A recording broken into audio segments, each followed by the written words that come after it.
Hello friends, आज हम पढ़ेंगे एनिमल टिश्यू के बारे में। तो पिछले वीडियो में एपिथेलियम टिश्यू तक हो गया था, एक कंपाउंड एपिथेलियम टिश्यू बच गया था।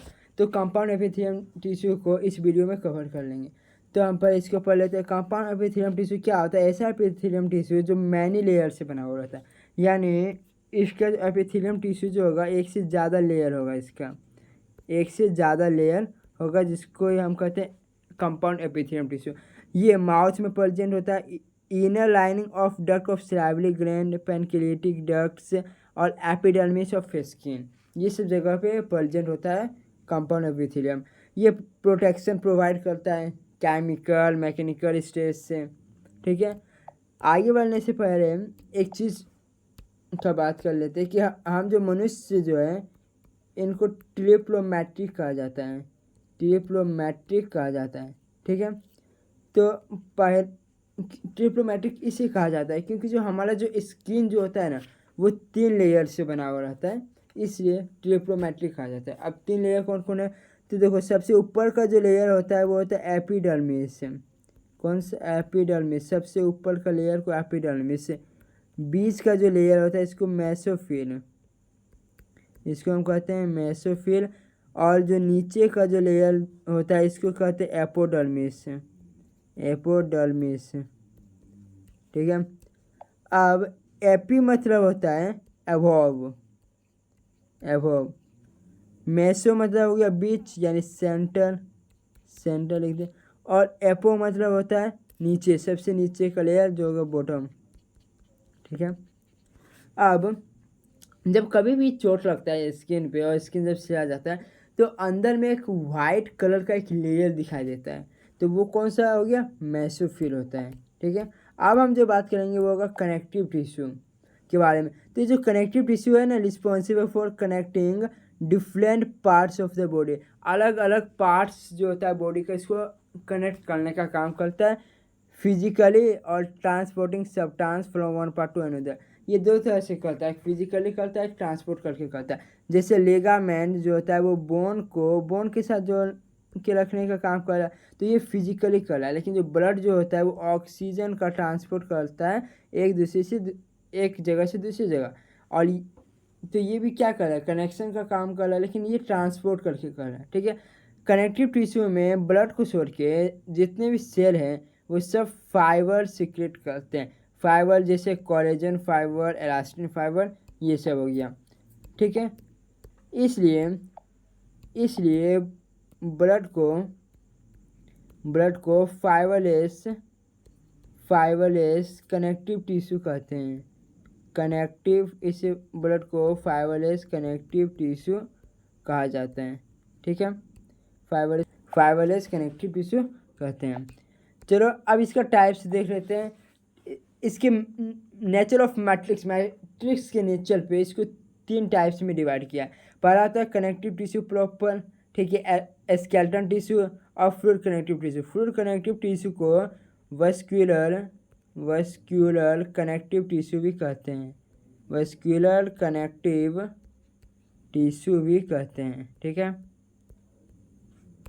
चलो एक एक करके पढ़ेंगे। पहले कनेक्टिव टिश्यू प्रॉपर, इसके बारे में पढ़ लेते हैं। तो इसको भी अलग अलग टाइप्स में डिवाइड किया है। जैसे एलोलर टिश्यू, ठीक है, तो इसको हम स्पॉन्जी या फिर लूज कनेक्टिव टिश्यू भी कहते हैं।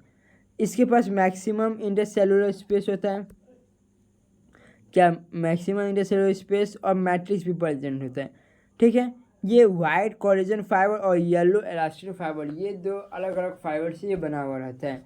इसका फंक्शन होता है कि फिल्स the space inside the organs and hold the organ. देखो क्या होता है कि ये क्या होता है? स्किन होता है, ठीक है ना, और इधर जो होता है वो एक होता है एडिपोज टिश्यू।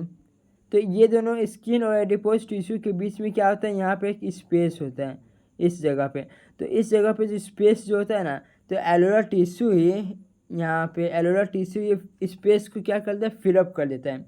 और एलोलर टिश्यू यहाँ पे स्किन के नीचे पाया जाता है। ठीक है, तो यहाँ पे जो टिश्यू जो होता है जो फिलअप करता है स्पेस को, इसी का नाम है एलोलर टिश्यू।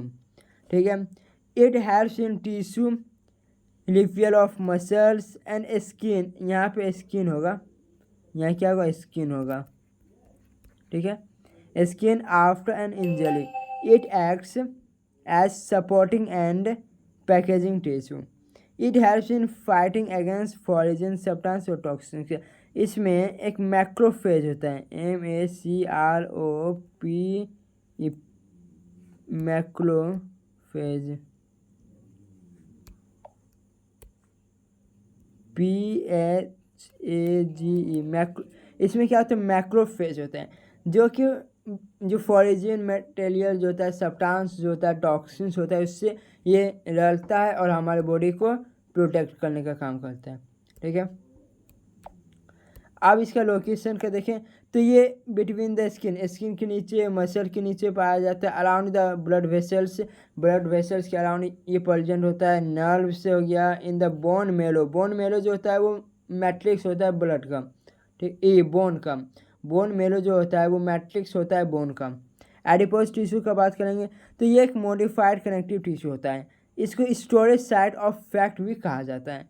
ठीक है, करेक्टरिस्टिक का बात करें तो ये ओवल शेप का होता है, राउंड होता है और इसमें एक फेट ग्लोवेल्स होता है और इसके जो सेल होता है इसको एडिपोज साइट कहते हैं।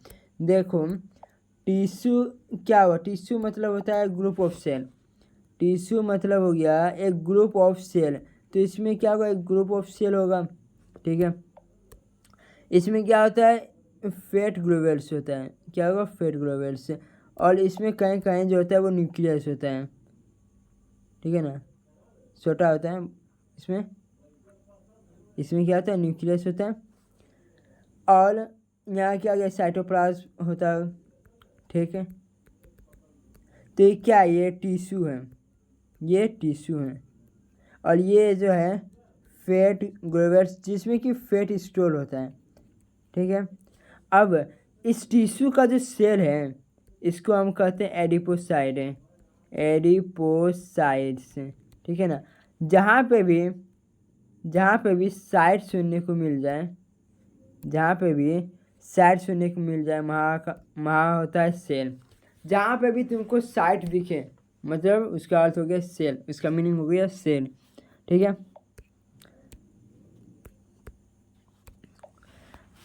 अब क्या होता है, इसका लोकेशन का बात करते हैं तो ये एबंडेंट टिश्यू होता है, स्किन के नीचे पाया जाता है। ठीक है, इंटरनल ऑर्गन्स के बीच में ये पाया जाता है, अराउंड द हार्ट हो गया, ब्रेन हो गया, और बिलो द आई बॉल्स, यहाँ होगा आई बॉल्स। ठीक है ना, आई बॉल्स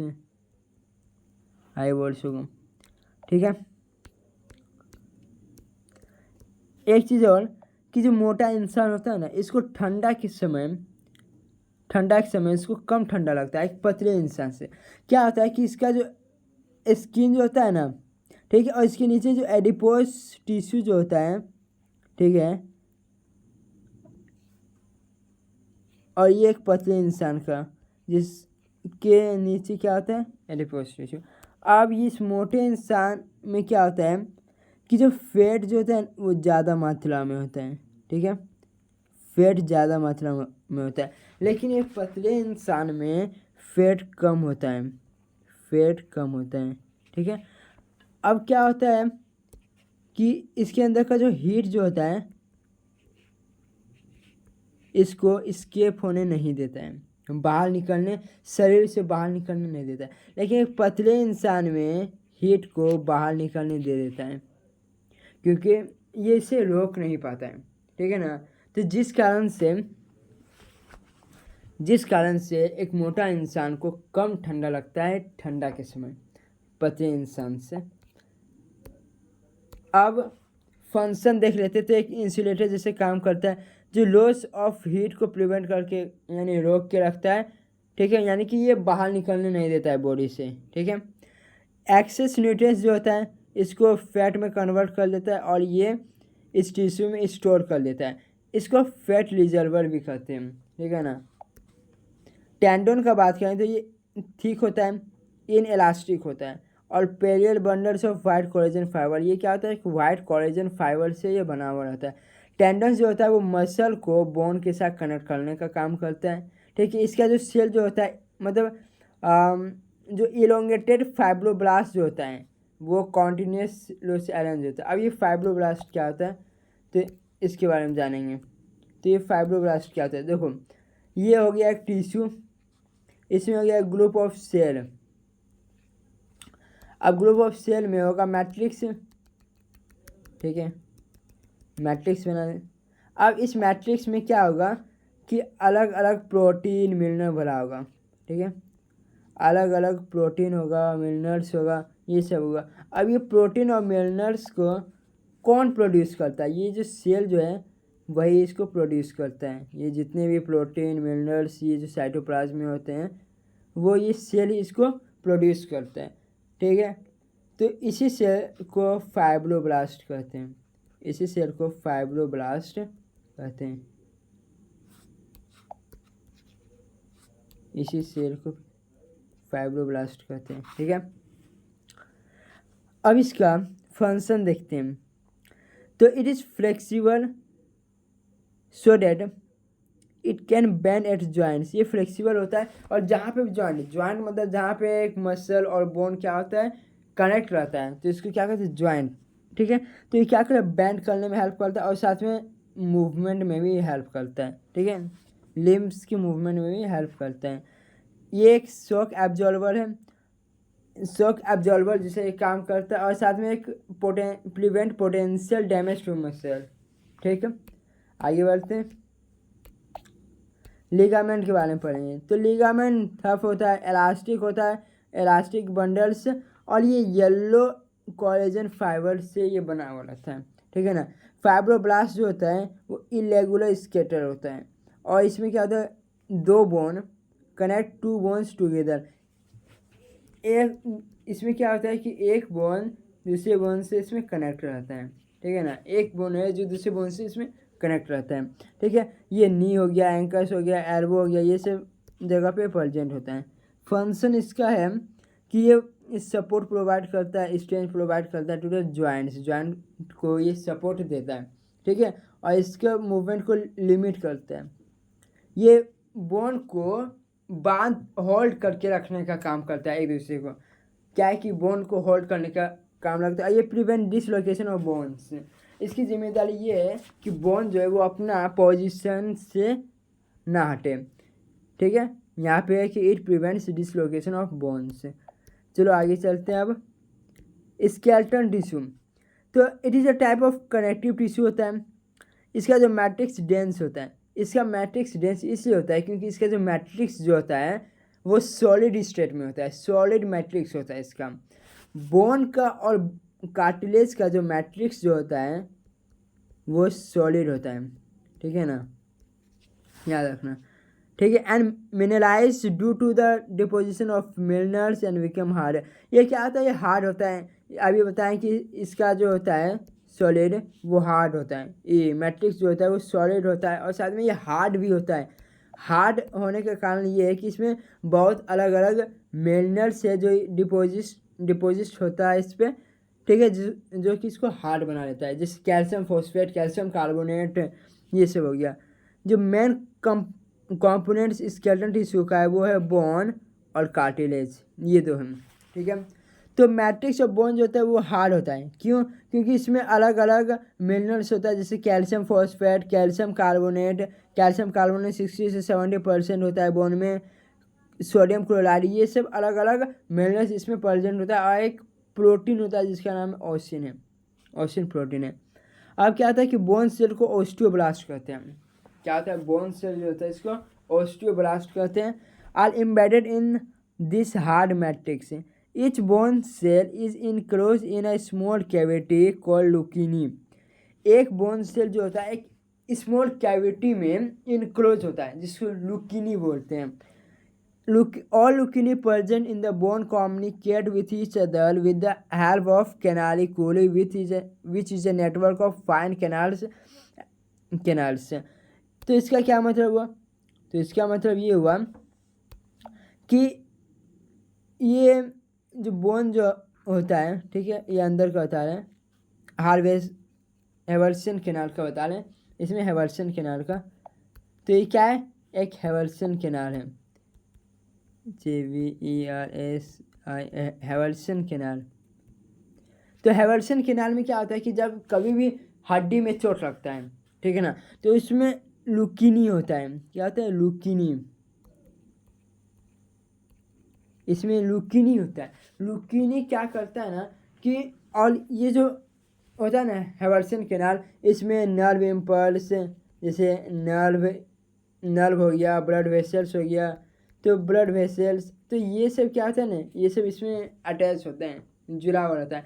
तो जब कभी भी चोट लगता है हड्डी में तो ये लुकीनी क्या होता है, एक कम्युनिकेट करता है, बोन के साथ कम्युनिकेट करता है किसकी मदद से, कैनालिक्यूली से ये मैसेज इसको पहुंचाता है इधर, जिससे कि नर्व ब्लड वेसल्स को ये सिग्नल मिल जाता है, और फिर जो नर्व जो है वो ब्रेन को जाके ये सिग्नल दे देता है।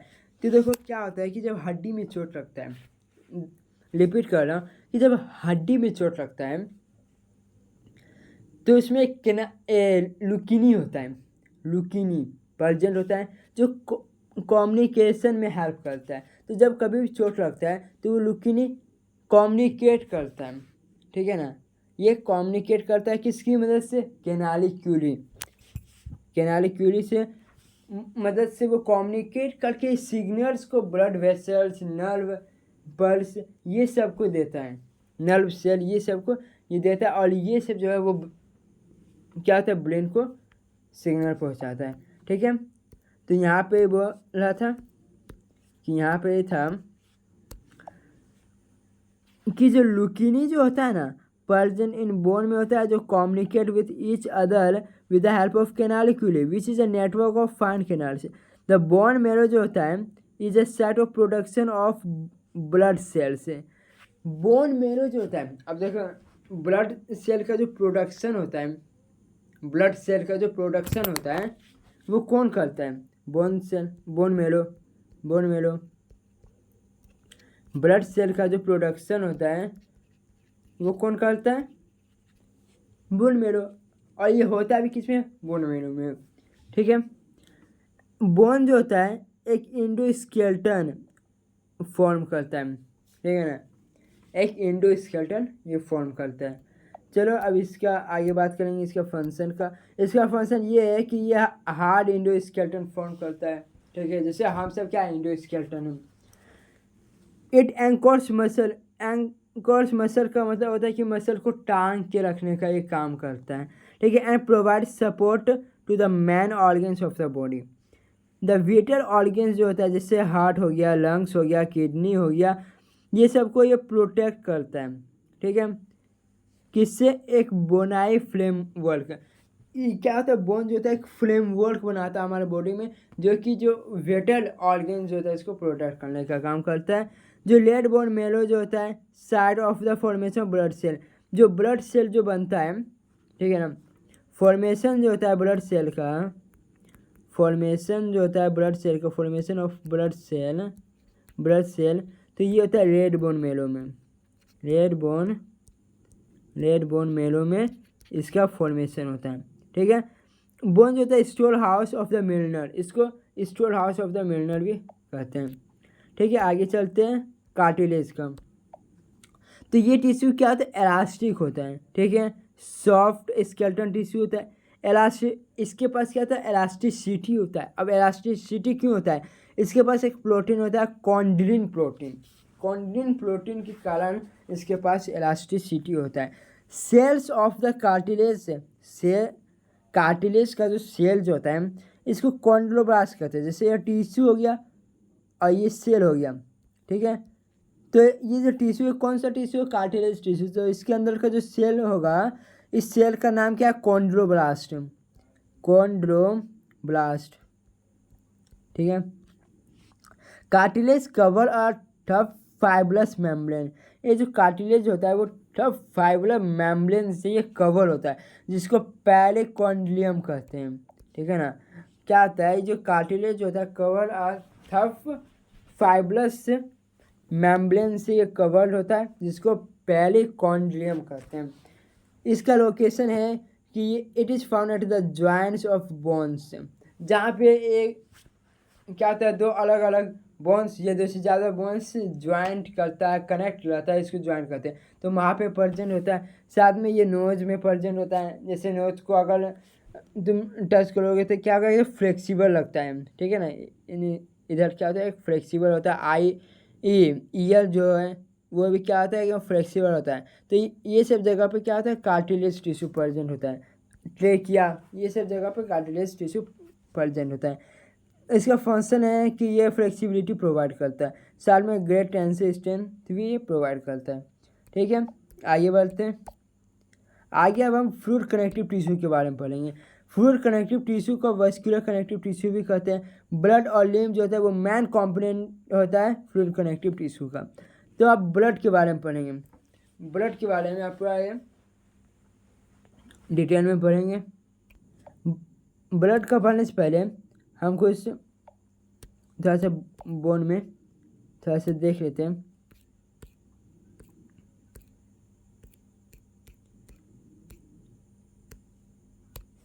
इधर बोन का बात बता देते हैं। ठीक है, कि जो बोन जो होता है ना, इस तरह का शेप में होता है। ठीक है, इसमें अलग अलग मिनरल्स पाए जाते हैं, जैसे कैल्शियम हो गया, फॉस्फोरस हो गया। ठीक है, कैल्शियम, फॉस्फोरस, कैल्शियम, ये सब क्या होता है, प्रेजेंट होता है इसमें। ये सब क्या होता है, प्रेजेंट होता है। अब बोन के सेल को क्या कहते हैं, ऑस्टियोब्लास्ट। अगर कभी भी कैल्शियम की कमी हो जाए ना हमारे शरीर में, याद रखना कि अगर कैल्शियम की कमी हो जाए ना तो इससे एक डिजीज होता है जिसका नाम है ऑस्टियोपोरोसिस। OSTEOPORESIS,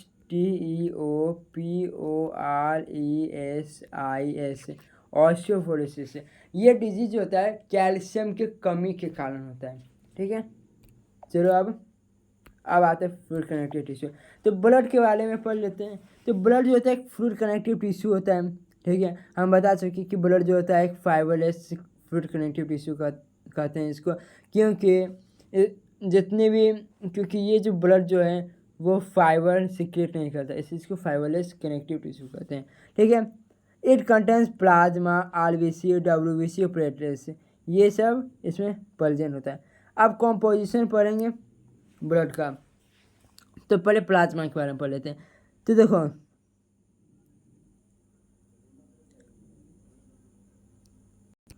हाँ, तो ये नहीं होगा, यहाँ पे होगा 8 तो it is a slightly alkaline pale yellow colour. Pale yellow colour क्या होता है, नॉन लिविंग इंटरसेलुलर सब्सटेंस हो गया डेट कंसिस्ट अबाउट 55%। प्लाज्मा के पास क्या होता है, 55% होता है। ये देख लो जब कि जो ब्लड जो होता है ना, इसको दो भाग में डिवाइड किया, एक प्लाज्मा में और एक blood corpuscles. Blood corpuscles, PUSC, blood corpuscles. तो प्लाज्मा 55% होता है और ब्लड कॉर्पसेल्स 45% होता है। ठीक है, तो यहाँ पे बोला है कि ये 55% कंसिस्ट करता है। ठीक है, इसमें 90 से 91% वाटर होता है। क्या बोला कि इसमें 90 से 91% क्या होता है, वाटर होता है। प्रोटीन 7% होता है, जैसे एल्बुमिन प्रोटीन हो गया, ग्लोबुलिन हो गया, प्रोथ्रोम्बिन हो गया एंड फाइब्रोनोजन, ये सब प्रोटीन होता है। अब 0.9% इसके पास इनऑर्गेनिक सॉल्ट होता है। ठीक है, साथ में इसका it helps in transportation of carbon dioxide, waste material, hormones, digested food, ये सब इसका फंक्शन हो गया कि ये कार्बन डाइऑक्साइड होता है, वेस्ट मटेरियल, हार्मोन, एंजाइम्स, ये सब को ट्रांसपोर्ट करने का काम करता है। अब हम बात करेंगे ब्लड कॉर्पसेल्स का। तो देखो, ये होता है 45%। क्या होता है, टोटल 45% ब्लड होता है। ठीक है, जिसमें आरबीसी का जो दूसरा नाम होता है वो होता है एरिथ्रोसाइट। ल्यूकोसाइट का दूसरा नाम होता है ये, डब्ल्यूबीसी का दूसरा नाम होता है ल्यूकोसाइट। प्लेटलेट्स का दूसरा नाम होता है थ्रोम्बोसाइट्स। ठीक है, तो आज ये तीनों के बारे में पढ़ेंगे। तो एक एक करके पढ़ते हैं। आरबीसी के बारे में पढ़ते हैं। तो हम एरिथ्रोसाइट कहते हैं, हम बोले हैं कि जहाँ पे भी साइट आ जाए, जहाँ पे भी साइट आ जाए यानी वहाँ होता है सेल, ये याद रखना। तो इसको क्या कहते हैं, इरिथ्रोसाइट। इरिथ्रो मतलब हो गया लेड और साइड में हो गया सेल, ठीक है। इट इज स्मॉल होता है, राउंड होता है और बाय कॉनकेव शेप होता है और इसके पास न्यूक्लियस नहीं होता है, ठीक है ना। इसके पास जो होता है वो न्यूक्लियस नहीं होता है। इसके पास न्यूक्लियस इससे नहीं होता है क्योंकि इसको स्पेस चाहिए हेमोग्लोबिन के लिए। क्या ये इसको क्या चाहिए? Space, to create space, to create space, create space for haemoglobin, HB haemoglobin. ये हेमोग्लोबिन के लिए ये स्पेस क्रिएट करता है, ठीक है। लेड कलर पिगमेंट जिसको कि हेमोग्लोबिन करते हैं, जो कि रिच आयरन इसमें कंटेन होता है। जो साइज होता है RBC का वो 7 माइक्रोमीटर होता है और लाइफ स्पेन इसका हो गया 120 डेज है।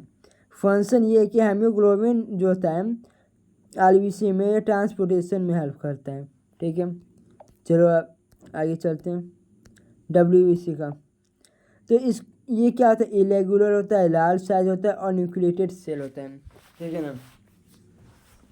और एक बात RBC में कि अगर हम RBC को साइड से देखेंगे, साइड से, तो RBC इस तरह का दिखेगा, ठीक है, इस तरह का। और ये ऊपर का जो मेम्ब्रेन जो होता है इसको ड्रोनास मेम्ब्रेन कहते हैं, ड्रोनास मेम्ब्रेन, ठीक है। इसमें न्यूक्लियस नहीं होता है, याद रखना, ठीक है ना। कुछ ऐसे एनिमल हैं, देखो हम सब की ह्यूमन में, यानी ह्यूमन में RBC का साइज बाइकॉन्केव होता है, लेकिन कुछ ऐसे एनिमल है जिसमें ओवल शेप का होता है। ऐसे एनिमल हो गया कैमल, लामा। ये ऐसे एनिमल हैं जिनका RBC का शेप जो होता है वो ओवल होता है, ठीक है। अब WBC के बारे में पढ़ते हैं। तो ये एमोबाइड मूवमेंट में भी हेल्प करता है। एमोबाइड मूवमेंट में क्या हुआ कि जैसे एक एमीबा फूड के लिए अपना शेप चेंज करता है। हम जानते हैं कि एमीबा जो होता है वो अपना शेप चेंज करता है खुद से, तो ठीक उसी तरह WBC भी जो होता है वो अपना शेप चेंज करता है। किसी फॉरिजिन मटेरियल को मारने के लिए वो अपना शेप चेंज करता है, ठीक है। और इसका जो शेप जो होता है इसको एमोबाइड कहते हैं, एमोबाइड। इसके शेप को एमोबाइड शेप कहते हैं, ठीक है। अब जो शेप जो होता है WBC का ये एमोबाइड होता है, ठीक है। They play an important role in the body's defence mechanism, ठीक है। इसको सोल्जर ऑफ द बॉडी भी कहा जाता है। ये क्या होता है? एक फेगोसाइटिक सेल होता है जो कि प्रोटेक्ट करता है बॉडी को बाय इनग्लूफिंग पैथोजेंस को, या बैक्टीरिया, फंगी, वायरस, ये सब पैथोजन हो गया। फंक्शन का बात करें तो ये एंटीबॉडी रिलीज करता है जो पैथोजेंस को डिस्ट्रॉय कर देता है, ठीक। Responsible for immune system of the body. It produce histamine, serotonin और हैप्लिन, ये सब क्या करता है? प्रोड्यूस करता है। इट इनगोल्फ और digest disease causing organism entering the body, ठीक है। आगे चलते हैं। अब बात करेंगे प्लेटलेट्स का। तो ये स्पिंडल शेप होता है, इस तरह का शेप होता है इसका, ठीक है ना, इस तरह का शेप होता है। लाइफ स्पिन जो होता है वो 7 डे होता है और इसको थ्रोम्बोसाइट भी कहा जाता है, ठीक है। ये क्लोटिंग ऑफ ब्लड में करता है। 2 प्रोटीन है, फाइब्रोनोजन और प्रोथ्रोम्बिन, ठीक है। ये 2 प्रोटीन है जो कि क्लोटिंग ऑफ ब्लड में हेल्प करते हैं, ठीक है। इतना था। आप बात करेंगे टाइप ऑफ WBC का, टाइप ऑफ WBC का, ठीक है। तो 2 टाइप्स क्या होता है? ग्रेनुलोसाइट और अग्रेनुलोसाइट। ग्रेनुलोसाइट में होता है नेट्रोफिल्स, एसाइनोफिल्स, बेसोफिल्स। अग्रेनुलोसाइट में होता है लिम्फोसाइट, मोनोसाइट। ग्रेनुलोसाइट और अग्रेनुलोसाइट में क्या होता है? देखो ग्रेनुलोसाइट का जो सेल जो होता है, ठीक है, इसमें क्या होता है कि जो साइटोप्लाज्म होता है, ये जो साइटोप्लाज्म होता है इसमें क्या होता है? ग्रेन लाइक जैसा स्ट्रक्चर होता है, ग्रेन लाइक जैसा स्ट्रक्चर होता है, ठीक है ना। इसमें क्या होता है? ग्रेन लाइक जैसा स्ट्रक्चर होता है। ग्रेन लाइक जैसा स्ट्रक्चर हुआ। ये क्या होता है? Grain like structure, grain like structure. ठीक है। अब अग्रेनोसाइड में क्या होता है? ये जो इसका सेल जो हुआ, ठीक है, तो ये न्यूक्लियस होता है। तो इसका जो साइटोप्लाज्म क्या होता है? क्लियर होता है कि कोई भी ग्रेन लाइक स्ट्रक्चर इसमें नहीं होता है। ठीक है, ये डिफरेंस है। तो चलो पढ़ते ग्रेनुलोसाइड। तो इस सेल में साइटोप्लाज्म क्या होता है? ग्रेनुलर होता है, जो बता चुके हैं। और जो न्यूक्लियस लॉब्ड, लॉब्ड यानी कि ये क्या होता है? सेल हो गया WBC का, और इसका जो होता है वो इस से क्या होता है? लोब होते हैं। ठीक है, इस से लोब होता है इसका। और ये हो गया ग्लैंड इसमें। एंड मल्टी न्यूक्लिएटेड होता है, मल्टी न्यूक्लियस होता है। अब देखो 3 टाइप्स का होता है। एक होता है साइनोफिल्स, ठीक है ना, साइनोफिल्स होता है तो associated with anti histamine property. देखो साइनोफिल्स जो होता है ना, वो एलर्जी जो होता है, एलर्जी को ही दूर करने का काम करता है। क्या? एलर्जी को ही दूर करने का काम करता है। ठीक है ना, एलर्जी को ही दूर करने का काम करता है। ठीक है। अब इसका जो सेल जो होता है WBC का, वो इससे कहता है। ये हो गया।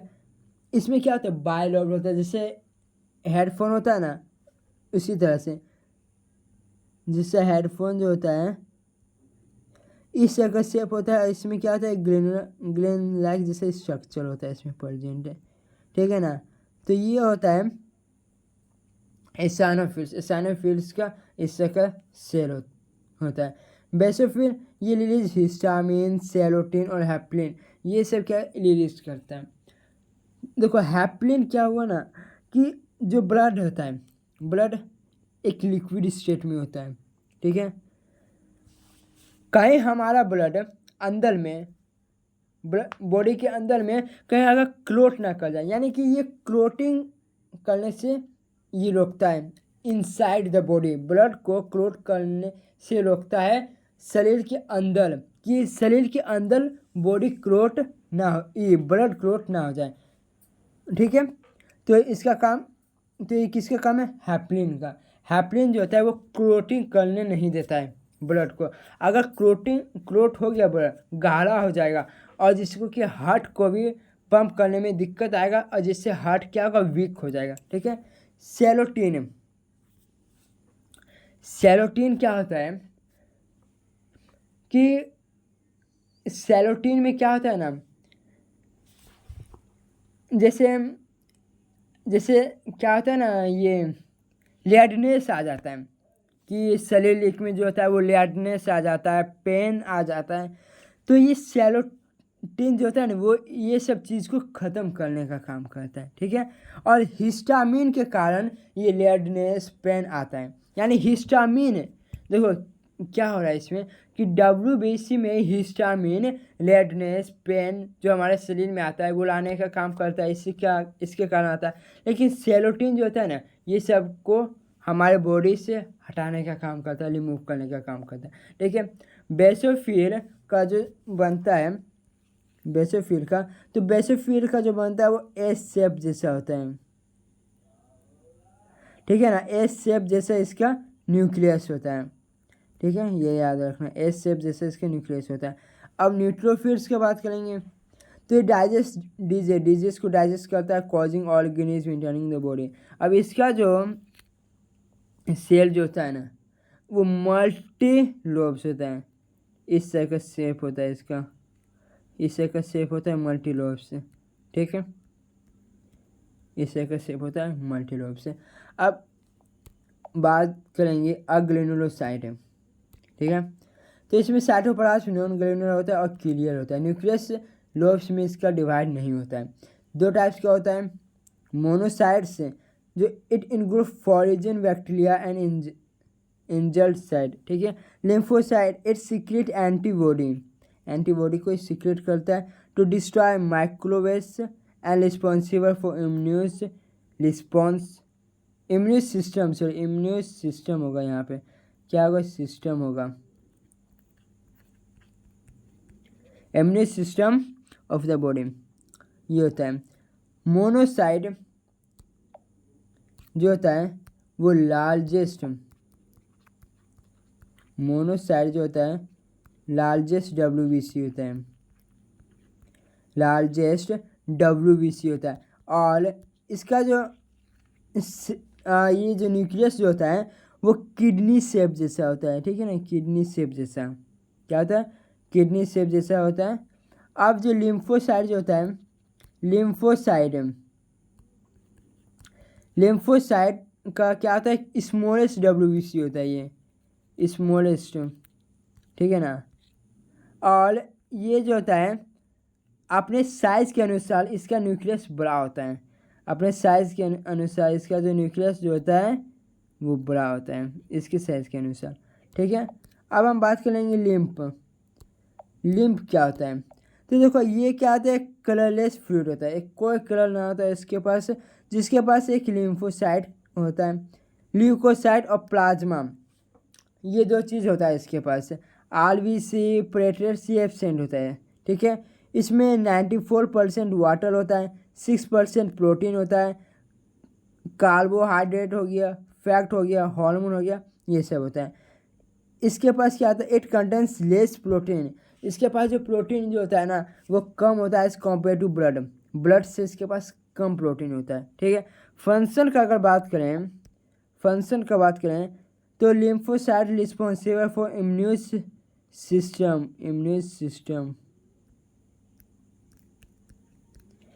सिस्टम ऑफ द बॉडी, ठीक है। कैरी और न्यूट्रिएंट्स को कैरी करता है, एंड हार्मोन्स, ठीक है। It form the second circulatory system of the body, second circulatory system ये फॉर्म करता है, ठीक है। तो आज के लिए इतना ही, मिलते हैं नेक्स्ट वीडियो में नेक्स्ट एनिमल टिश्यू के साथ। Thank you.